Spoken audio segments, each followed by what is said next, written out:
시청자 여러분 안녕하십니까? 7시 뉴스 제주 시작합니다. 문을 닫은 제주시의 한 숙박업소에서 70대 남성으로 추정되는 백골 시신이 또 발견됐습니다. 앞서 지난 4월에도 백골 시신이 발견돼 1인 기초생활수급 가구에 대한 전수조사가 진행됐지만 뒤늦게 확인됐습니다. 나종훈 기자입니다. 코로나19 때부터 영업하지 않고 있는 제주시의 한 숙박업소입니다. 건물에 있는 공용시계는 오래전에 멈췄고 복도에는 잡동사니만 가득합니다. 이곳 3층 객실 한 곳에서 백골 상태의 시신이 발견됐습니다. 거주불명자 소재 파악에 나선 관할 주민센터 요청에 건물 관리인이 잠겨있던 문을 강제로 열고 들어가 보니 바닥에 반드시 누워있는 시신을 발견한 겁니다. 시신은 과거 기초생활 수급 이력이 있는 70대 남성으로 추정됩니다. 경찰은 방 안에서 나온 처방 전 날짜와 달력, 건물 관리인 등의 진술을 토대로 숨진 지 4, 5년 정도 된 것으로 보고 있습니다.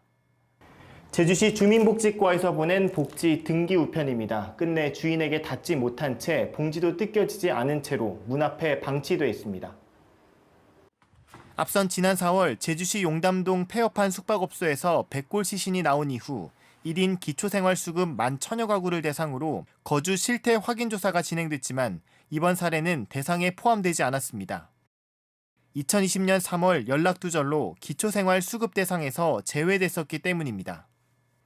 2022년 말 주민등록마저 말소된 이후 주민센터에서 여러 차례 찾아갔지만 문이 굳게 잠겨 있어 확인할 수 없었습니다.